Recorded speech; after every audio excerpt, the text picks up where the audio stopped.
함께 성장하는 채널 써니즈 구독과 좋아요 부탁드립니다. 오래전 신과 나눈 이야기라는 영화를 본 적이 있습니다. 크게 감동한 경험이 있었는데 써니즈 구독자 몇 분께서 신과 나눈 이야기 책을 몇 차례 추천을 해주셨습니다. 그래서 최근에 책을 사서 읽었는데 영화의 드라마틱한 내용이 아니라 정말 신과 나눈 이야기를 정리한 책이더라고요. 영화 속에서 주인공은 노숙자 생활을 전전하다가 글을 쓰기 시작하는데 신의 음성을 실제 음성으로 듣는 경험을 합니다. 그리고 그 내용을 책으로 써서 유명한 작가가 되고 강연도 다닙니다. 그 영화에 나왔던 책이 바로 이 신과 나눈 이야기입니다. 한 구독자분은 마음 공부를 여러 해 동안 했는데 답을 못 찾고 있다가 이 책에서 답을 찾았다고 하시는 분도 계십니다.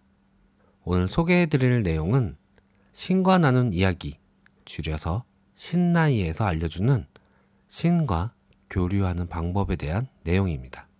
결론은 기쁨이 담겨있는 생각, 진리를 담고 있는 말, 우리가 사랑이라 부르는 바로 그 느낌, 이것들로 우리는 신과 교류할 수 있습니다. 신 관점에서의 말투가 다소 저항감이 있을 수 있어서 작가 관점의 말투로 조정했습니다. 먼저 말한다를 교류한다로 바꿔봅시다. 뒤에 것이 훨씬 낫고 훨씬 충실하며 더 정확한 말입니다.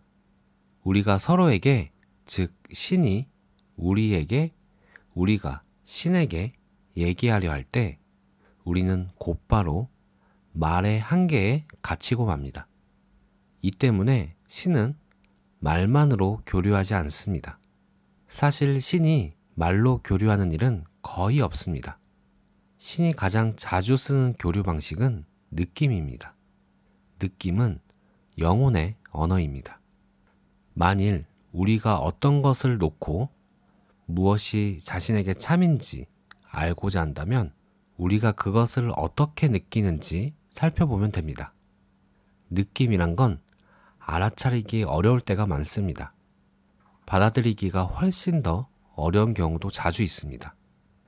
그러나 우리의 가장 내밀한 느낌 속에 감춰진 것이야말로 우리의 가장 고귀한 진실입니다. 비결은 그런 느낌들에 다가가는 것입니다. 또한 신은 생각으로도 교류합니다. 생각과 느낌은 동시에 일어날 수도 있지만 같은 것은 아닙니다. 생각으로 교류할 때는 영상을 자주 사용합니다. 그 때문에 교류 도구란 면에서 생각은 단순한 말보다 효과가 큽니다.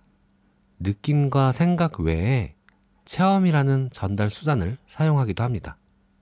체험은 참으로 위대한 전달자입니다. 그리고 마지막으로 느낌도 생각도 체험도 모조리 실패할 때 신은 말을 씁니다.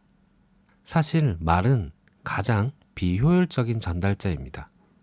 말은 너무나 빈번하게 잘못된 해석이나 오해를 낳곤 합니다. 말의 본질이 그렇기 때문입니다. 말은 그저 입 밖에 내는 소리에 지나지 않습니다. 느낌과 생각과 체험을 드러내는 소리. 말은 상징이자 기호고 표지입니다. 말은 진리가 아닙니다.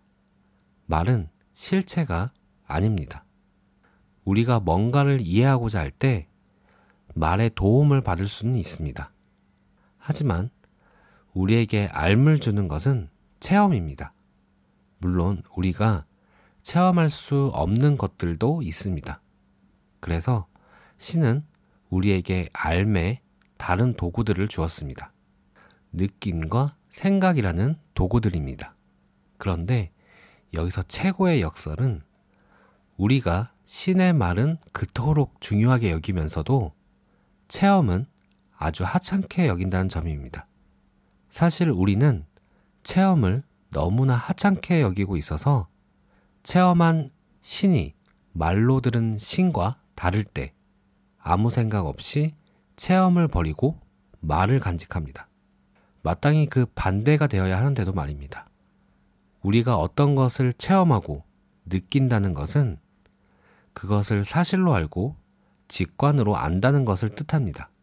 반면에 말이란 우리가 아는 것을 상징으로 나타내고자 할 뿐이어서 흔히 우리의 알을 어지럽힙니다. 하지만 모든 느낌과 모든 생각과 모든 체험, 그리고 모든 말이 다 신에게서 나오는 건 아닙니다.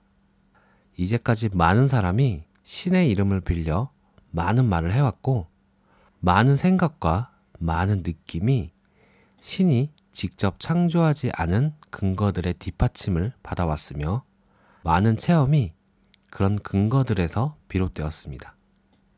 이런 도전은 통찰력으로 해결해야 하는 문제입니다. 신에게서 나온 메시지와 다른 출처에서 나온 자료의 차이를 알기란 쉽지 않습니다. 그럴 때 다음과 같은 기본 원칙을 적용해 보면 문제가 간단히 풀립니다. 우리의 가장 고귀한 생각, 가장 명확한 말, 가장 강렬한 느낌은 항상 신에게서 나온 것입니다. 그보다 덜한 모든 건 다른 출처에서 온 것입니다. 가장 고귀한 생각이란 예외 없이 기쁨이 담겨 있는 생각이며, 가장 명확한 말이란 진리를 담고 있는 말이고, 가장 강렬한 느낌이란 우리가 사랑이라 부르는 바로 그 느낌입니다. 기쁨과 진리와 사랑, 이 셋은 서로 뒤바뀔 수 있으며 하나는 언제나 다른 것들을 가져다 줍니다. 이 지침들을 가지고 어떤 메시지가 신의 메시지고 다른 출처에서 온 것인지 결정하고 나면 남은 단 하나의 문제는 신의 메시지에 주의를 기울이는가 아닌가 뿐입니다. 어떤 사람들은 다른 사람들보다 신의 메시지를 더 잘 듣는 것 같습니다. 그것은 그 사람들은 진실로 들으려 하기 때문입니다.